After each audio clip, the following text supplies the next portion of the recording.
비가 오거나 눈이 내리면 지하차도로 들어갔고요.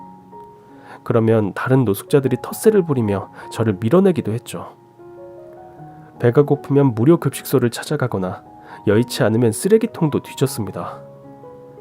자포자기하는 마음으로 하루하루를 살다 보니 결국 내 인생은 이렇게 살다 죽겠거니 싶었어요. 세상 천지에 노숙자가 꾸민 사람이 어디 있겠어요. 자기도 모르게 어쩌다 보니 폐인이 되어 있는 거죠. 노숙자가 되어보니 쌀 한 톨, 빵 한 조각이 아쉬웠습니다. 노숙자들은 배고픔을 참지 못해 범죄의 유혹에 쉽게 빠져들죠. 어떤 노숙자 아저씨는 자기가 먹고 싶은 메뉴를 매일 종이박스에 써놓기도 했는데, 그럼 행인들이 그 메뉴를 사와서 노숙자 아저씨 앞에 슬그머니 놓고 가기도 했어요. 내가 원하는 것을 정확하게 전달해야지. 그걸도 전략 전술이라고. 저는 그 노숙자 아저씨만큼 전략도 전술도 용기도 없었어요. 그래서 하루를 멀다 하고 배를 골기가 일쑤였죠. 한 사흘 내내 굶었던 어느 날, 저는 배가 고파서 도저히 돌아다닐 수 없는 상태가 됐고, 때마침 순대국밥집이 눈에 들어왔어요. 아무것도 먹지 못했던 저는 일단 살려고 어떻게든 살아보겠다는 일념으로 그 국밥집으로 들어갔습니다. 유명한 맛집인지 아니면 식사 시간이어서 그랬는지 사람들이 많았어요. 사장이 쎄한 눈으로 저를 쳐다봤지만 다행히 주문을 받아주더라고요. 순대국밥 한 그릇을 시켜서 허겁지겁 먹었습니다. 국물까지 싹싹 다 비운 그릇을 놓고 한 그릇을 더 추가 주문해서 또 먹었습니다. 그러면서 뛰쳐나갈 타이밍을 쟀죠. 사장님, 여기 깍두기 좀 더 주세요. 네, 갑니다. 여기 깍두기 추가요. 다른 테이블 손님의 호출에 사장이 잠시 한눈을 파는 순간, 화장실에 가는 것처럼 자연스럽게 일어나 문 밖으로 나가서는 후다닥 도망쳤습니다. 국밥집 사장님이 금방이라도 나타나 제 뒷목을 잡을 것 같았지만 어쨌든 배불리 먹어서 행복했어요. 몰래 먹는데 성공한 뒤로 자신감이 붙었습니다. 그래서 여기저기 무전취식을 했어요. 순대국밥집에 이어 시장할매 국수집, 갈비 만두집을 돌며 먹튀에 성공하는 날이 늘어갔습니다. 처음만 힘들지 점점 과감해졌어요. 그러던 어느 날, 순대국밥집 사장에게 딱 걸리고 말았습니다. 그날도 사람들로 혼잡한 점심시간을 노려서 국밥집 사장의 사정거리에서 먼 구석자리에 앉는 데 성공했습니다. 국밥을 먹고 화장실을 가는 것처럼 일어섰는데 사장이 내 앞을 가로막더군요. 손님 어디 가세요? 저 화장실에 좀... 일단은 돈 내고 가세요. 지금까지 식사하고 내지 않은 요금이 자그마치 5만 원은 되는 거 아시죠? 어떻게 오늘은 다 계산하실 거죠? 네? 돈이요, 돈. 그동안 당신이 먹튀하고 간 돈, 좋은 말 할 때 다 개워내라고요. 죄송합니다. 잘못했습니다. 식당 안에 있는 사람들의 시선이 일제히 저에게 쏠렸고 저는 부끄러움에 얼굴이 벌개졌습니다. 뭐야, 이놈 돈도 없으면서 먹고 튀었어? 너 오늘 잘 걸렸다. 내가 니놈 버릇을 단단히 고쳐줄게. 너 같은 새끼는 콩밥 좀 먹어야 돼. 하면서 국밥집 사장은 제 멱살을 끌고 경찰서로 갔습니다. 저는 차라리 감방에 들어가는 게 낫겠다고 생각했습니다. 그 정도로 배가 고팠거든요. 이 겨울 허기를 해결할 방법도 없고 잘 곳을 찾아 헤매는 것도 힘든데 차라리 교도소에 들어가면 밥도 나오고 잘 곳도 생기니까 그게 낫다, 이런 생각이 들었어요. 그래서 저는 모든 걸 포기한 마음으로 조사받았습니다. 어디 보자. 이름이 이해춘. 에? 이제 겨우 20살이네? 네. 어쩌다가 왜 이러고 살아요. 저 배가 고파서 눈에 보이는 게 없었어요. 죄송합니다. 잘못했어요. 이거 참. 사장님, 어린 친구가 배가 고파서 그런 건데 웬만하면 합의해 주시죠. 무슨 소리요? 절대 안 됩니다. 먹튀를 한두 번 했는 줄 아세요? 저게 아주 악질 중에 악질이라고요. 저런 놈은 정신이 썩어서 안 돼요. 버릇을 단단히 고쳐놔야 합니다. 사장님이 합의 안 해주시면 이 친구 인생 막장 돼요. 직업이 불분명한데 가족도 없어서 도주 우려가 있다고 구속영장이 나온다고요. 검찰 기소는 너무 가혹하잖아요. 국밥 한 그릇에. 저기 경찰 양반, 우리가 이런 일을 겪을 때마다 얼마나 힘이 빠지는 줄 아세요? 겨우 국밥 한 그릇 때문에 이러는 줄 아세요? 대체 몇 번을 말합니까? 우리 집만 먹고 튄 게 아니라고요. 시장 주변 식당이랑 식당은 죄다 먹고 다녔을걸? 야, 너 말해봐. 그래 안 그래? 죄송합니다. 너무 배가 고파서 그랬습니다. 죄송합니다. 국밥집 사장은 끝끝내 합의해주지 않았고 저는 8회에 걸친 무전취식 범행으로 재판까지 받게 됐습니다. 보통 무전취식은 경범죄에 해당해서 10만 원 수준의 벌금이나 구류, 과료 처분을 받지만 저는 국밥집 사장의 주장에 따라 고의적이고 계획적인 무전취식에 해당해서 사기죄라는 중형의 처할 위기에 놓여 있었습니다. 형법상 사기죄는 10년 이하의 징역 또는 2천만 원 이하의 벌금에 처할 수 있다고 국밥집 사장은 보란듯이 으름장을 놓더라고요. 너 한번 죽어봐라 했지만 아이러니하게도 저는 구치소에서 삼시세끼를 해결하고 비를 피해 잠들 수 있었어요. 어차피 막장이 된 인생에 재판 정도야 뭐가 무섭겠냐고 생각했는데 막상 법원 재판정 앞에 서니 몸이 사시나무 떨듯 벌벌 떨렸습니다. 제 순서가 되어 판사 앞에 나갔는데 판사님의 눈빛은 너무나 따뜻했고 부드러운 말투로 저에게 이것저것 질문을 하셨습니다. 저는 진심을 다해서 대답을 했습니다. 어릴 적 어머니에게 학대받았던 일과 고아원에 잠깐의 희망을 가졌으나 끝내 뛰쳐나오게 됐던 일과 학교를 다니지 않고 부모 없이 거리에서 살아가기 위해 몸부림쳤던 일과 고깃집에서 돈을 모았으나 전 재산을 잃고 노숙자가 됐던 일과 그리고 배가 고파 무전취식을 해야 했던 저의 파란만장한 일생을 있는 그대로 말씀드렸습니다. 제 이야기를 듣는 판사님의 자애로운 얼굴만 봐도 용기가 났습니다. 신기한 일이었어요. 잊고 있었던 삶의 의지가 되살아났습니다. 판결이 어떻게 나더라도 제가 죗값을 치르고 다시 새롭게 시작할 수 있을 것 같다는 의욕이 거짓말처럼 생겨났어요. 그리고 드디어 판결 선고일. 판사님의 판결문을 듣고 저는 뜨거운 눈물을 흘렸습니다. 범죄 사실. 피고인은 2001년 12월 22일 1시경 서울 광진구 B식당에서 피해자 C에게 순대국밥을 주문하여 먹고 음식 대금을 지급하지 못하였고 이는 8차례에 걸쳐 상습적으로 이루어졌으나 사실 피고인은 무직으로 아무런 재산도 없이 피해자에게 음식 대금을 지급할 의사나 능력이 없었다. 양형의 이유. 오늘날 우리는 과거에 비해 물질은 풍요로워졌지만 우리 삶은 갈수록 팍팍해지고 있다. 보호받아 마땅한 아이들이 가까운 이들의 폭력에 노출되고 부모 없는 청소년들이 나쁜 어른들의 게임과 덫에 걸려 위험에 처해도 내 아이가 아니라는 이유로 외면한다. 인간성은 상실되고 공동체는 붕괴되어 가는데도 우리는 그 속도를 줄이지 못한다. 젊음은 찬란하고 생명은 고귀하다. 그러나 아무리 젊음이 찬란하고 생명이 고귀하다 해도 추위와 배고픔을 견딜 집과 울타리가 없다면 그 젊음과 생명은 그저 고통이고 아픔일 뿐이다. 모든 젊음이, 모든 생명이, 모든 인생이 등가의 원리로 치환되지 않는다. 세상은 불완전하고 불평등하며 불공평하다. 그러나 적어도 배고픈 사람은 먹어야 하고 아픈 사람은 치료받아야 하며 아이들은 제때에 배워야 하지 않을까. 그래야 우리가 몸담고 있는 사회는 건강하고 공동체는 존속될 것이다. 뉘엿뉘엿 해가 지면 사람들은 서둘러 집으로 향한다. 하물며 새들도 보금자리로 돌아간다. 길 위에 살아가는 뭇 생명들이 제자리로 돌아가는 것이 세상에서 제일 아름다운 풍경이다. 이 사회는 하루를 견디고 버티는 젊음들이 편히 내일을 꿈꾸며 준비할 수 있는 집과 울타리가 되어야 한다. 가난 때문에 꿈을 포기하고 좌절하는 젊은이들이 없도록, 생존이 급급해 당장 나쁜 선택을 하는 청년들이 없도록 우리는 그들에게 손을 내밀어야 한다. 굶주림에 지쳐 빵을 훔친 현대판 장발장들에게 정과자라는 낙인이 찍히면 더 깊은 수렁에 빠질 것이다. 가난 때문에 범죄가 되풀이되는 것은 최대한 막아야 한다. 배고픈 이를 외면하지 않고 아픈 사람을 방치하지 않으며 아이들을 바르게 교육시키는 것이야말로 우리 사회의 소명이요 책무이다.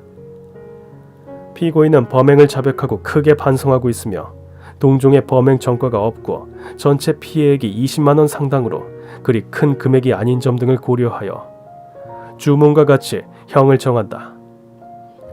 주문: 피고인 이해찬을 징역 1개월, 집행유예 1년에 처한다. 내 인생은 막장이라고 생각하고 마음을 비우고 있었는데 판사님의 선고는 너무나 의외였습니다. 저는 정말이지 새 삶을 살겠다는 의지로 두 주먹을 불끈 쥐었습니다. 무엇이든 할 수 있을 것 같았어요. 얼른 돈을 모아서 무전 취직했던 상인들에게 돈을 갚아야겠다고 마음먹었습니다. 그렇게 재판정을 나오려는데 판사님이 저를 찾아오셨어요. 이해찬 군 축하해요. 자, 이거 인생 선배가 주는 선물이라 생각하고 받아요. 판사님은 저에게 책 한 권과 차비를 하라며 용돈 10만 원이 든 봉투를 주셨어요. 아마 제가 출소하자마자 다시 거리로 돌아갈 것을 염려하셨겠죠. 땡전 한 푼 없는 저에게 판사님의 선처는 정말 벅찬 감동이자 최고의 응원이었습니다. 감사합니다, 판사님. 제가 어떻게 감사의 마음을 전해야 할지 모르겠어요. 저 이제 무엇이든 할 수 있을 것 같아요. 아참, 집행유예 기간 중 재범 행위는 가중처벌인 거 알죠? 다시는 피고인과 판사로 볼 일 없겠죠? 네, 판사님. 저 어떻게든 이 은혜를 갚겠습니다. 죽어라 일해서 저 때문에 피해봤던 분들에게 다 갚아드릴 거예요. 해찬군, 그건 안 돼요. 네? 죽어라 하면 안 되고 살려고 해요. 저 판사님 부탁이 있는데요. 제가 첫 월급 타면 연락해도 될까요? 판사님께 밥 한 끼 사드리고 싶습니다. 그건 안 되겠는데요. 그렇겠죠. 판사님은 바쁘신 분인데 저 같은 놈을 만날 시간이 없으시겠죠. 아니요, 밥은 제가 삽니다. 해창군 월급날 기대하고 있을게요. 그렇게 저는 숙식을 제공해주는 식당에서 부지런히 일했습니다. 이 세상에 누군가 나를 지지하고 응원한다는 느낌은 삶의 의지와 활력을 더해주었습니다. 판사님에게 감사한 마음을 담아 하루하루를 열심히 살았습니다. 그리고 첫 월급을 받고 저는 판사님과 만날 약속을 했어요. 머리는 덥수룩하고 수염도 밀지 않아 지저분했던 과거의 나를 버리고 머리도 깨끗하게 이발하고 얼굴도 말끔하게 면도를 하고는 판사님을 만나러 갔습니다. 법원 앞 커피숍에서 만나기로 했는데 판사님은 절 몰라보시더라고요. 판사님! 이해찬군. 이야, 이거 너무 멀끔해져서 몰라봤어요. 어디 봅시다. 이야, 이발하고 나니까 완전 훈남이군요. 하면서 제 얼굴을 찬찬히 뜯어보시던 판사님의 얼굴에 갑자기 웃음기가 사라졌습니다. 판사님은 제 얼굴 구체적으로 턱 아래 흉터를 뚫어져라 보시더니 해창군, 실례가 안 된다면 이 흉터 어쩌다 생겼는지 물어봐도 될까요? 라고 하셨습니다. 이거요? 기억이 가물가물한데요. 제가 아주 어렸을 때요. 학교도 들어가기 전이요. 아빠 얼굴도 기억이 안 나는데 아빠랑 놀았던 것만 실루엣처럼 생각나거든요. 아빠랑 저랑 우리끼리 하는 씨름이 있었어요. 제가 헐크처럼 으아 하면서 아빠한테 달려들면 아빠가 저를 붕 들어서 이불에다 슉 착지시켜주는 그런 놀이였는데 제가 너무 신이 나서 달려가다가 얼굴을 그대로 장식장 유리에 꽝 박았나 그랬어요. 그때 우리 아빠가 진짜 저를 업고 막 뛰셨거든요. 판사님 왜 우세요? 이게 그렇게 슬픈 이야기가 아닌데. 판사님 잘못했어요. 제 이야기를 듣던 판사님의 눈에서 닭똥 같은 눈물이 뚝뚝 떨어졌습니다. 저는 화들짝 놀라서 이야기를 멈추었습니다. 판사님은 갑자기 제 손을 잡으시고는 생각지도 못한 말을 하셨어요. 혹시 옛날에 김종빈이라고 불리진 않았어요? 김종빈. 네? 그 이름을 판사님이 어떻게 아세요? 고아원에 들어가기 전에 제 이름이었는데 제가 누구한테 한 번도 말한 적이 없어서 기록에 남아있지도 않을 텐데 그걸 어떻게 아세요? 아니, 이럴 수가. 종빈아. 하면서 판사님이 저를 끌어안고 우셨습니다. 저 판사님 왜 그러세요? 종빈아, 내가 네 애비다. 아유 내 새끼. 아유 세상에 어떻게 이런 일이. 판사님이 제 아버지라뇨. 이게 꿈인지 현실인지 분간이 되지 않았어요. 아버지는 그동안 얼마나 고생이 심했냐며 눈물을 멈추지 않았어요. 저는 기쁘기보다는 너무 얼떨떨해서 그냥 벙찐 상태로 가만히 있을 수밖에 없었어요. 아버지는 이혼하고 왜 연락을 안 하셨어요? 저는 아버지가 저를 버리셨는 줄 알았는데. 아니야. 난 이혼한 적이 없어. 그게 무슨 말씀이세요? 네 엄마는 화려하고 끼가 많은 사람이었어. 배우가 되고 싶어 했지. 그런데 안타깝게도 높은 이상만큼 실행력이 따라주지 못했어.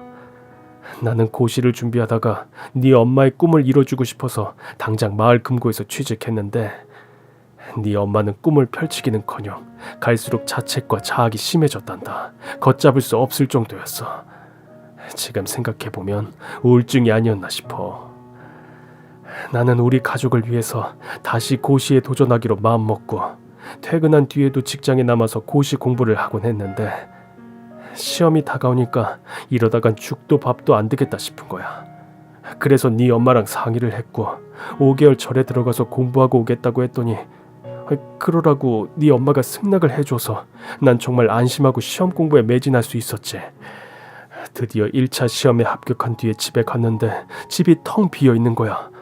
나랑 살기가 싫었던 건지 아니면 모든 게 싫어서 도망간 건지 모르겠지만 그동안 네 엄마랑은 자주 통화도 했으니까 너도 잘 지낸다고 그런 줄로만 알았지 조금도 의심을 안 했어. 얼른 시험 마치고 가야겠다. 우리 세 식구 만날 날만 손꼽아 기다렸는데 예전 살던 집에 아무도 없는 걸 보고 그제야 뭔가 큰일이 났구나 싶더라고.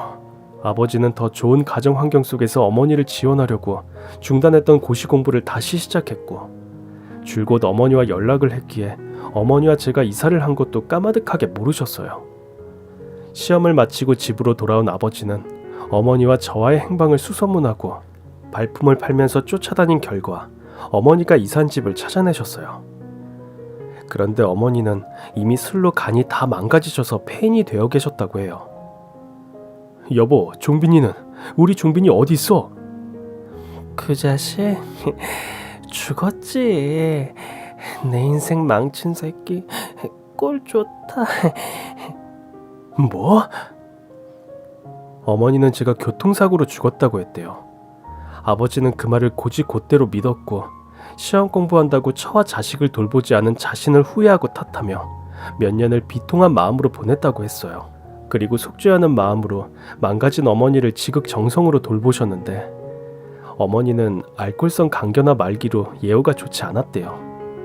그래도 아버지는 희망을 잃지 않고 간이식할 사람을 구해서 어머니에게 수술을 받게 했는데 그럼에도 어머니는 정신을 차리지 못하고 다시 술을 끊지 못해서 다시 술을 마시다가 끝내 돌아가셨다고 합니다. 저를 괴롭혔던 어머니가 그래도 어딘가 살고 계실지 않을까 했는데 돌아가셨다는 말을 들으니 기분이 묘했습니다.